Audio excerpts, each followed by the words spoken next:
Hello. അപ്പോൾ നമ്മുടെ ക്ഷേത്രത്തിൽ പുനഃപ്രതിഷ്ഠാ ചടങ്ങുകളൊക്കെ കഴിഞ്ഞിട്ടുണ്ട്. അപ്പോൾ ഇനി നടക്കാൻ പോകുന്നതെന്ന് പറഞ്ഞാൽ പുനഃപ്രതിഷ്ഠയോടനുബന്ധിച്ചുള്ള 24 ദിവസത്തെ പൂജയുടെ ആദ്യത്തെ ദിവസമാണ്. ദേവിയുടെ കടാക്ഷത്താൽ നമുക്കും ആദ്യത്തെ ദിവസത്തെ പൂജയിൽ പങ്കെടുക്കാൻ സാധിച്ചു. അപ്പോൾ ഓരോരുത്തരും ഓരോ ദിവസം ആയിട്ടാണ് നടത്തുന്നത്.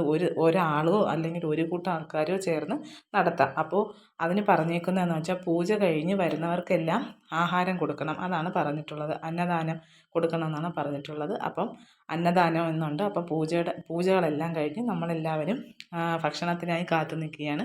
അപ്പോൾ ഓരോ ദിവസവും ഓരോ ഐറ്റം ആയിരിക്കും. അപ്പോൾ ചോറാണെങ്കിൽ ചോറ്, അല്ലെങ്കിൽ ഉപ്പുമാവാണെങ്കിൽ അങ്ങനെ, അല്ലെങ്കിൽ തൈര് സാദമോ തക്കാളി സാദമോ, അങ്ങനെ അവരവരുടെ കാശിനനുസരിച്ച് ഓരോരുത്തർക്ക് നടത്താവുന്നതാണ്. അപ്പോൾ ഇന്നത്തെ ആഹാരത്തിനായിട്ടുള്ള കാത്തിരിപ്പാണ് എല്ലാവരും.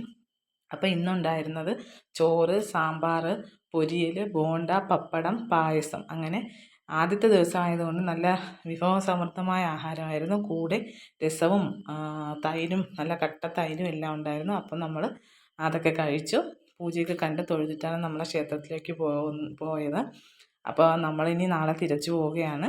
അപ്പോൾ ദേവിയുടെ കടാക്ഷം കൊണ്ട് നമുക്കെല്ലാം വളരെ മനോഹരമായി കാണാൻ പറ്റി. അപ്പോൾ ഈ വീഡിയോ ഇഷ്ടപ്പെട്ടെങ്കിൽ സബ്സ്ക്രൈബ് ചെയ്യണം.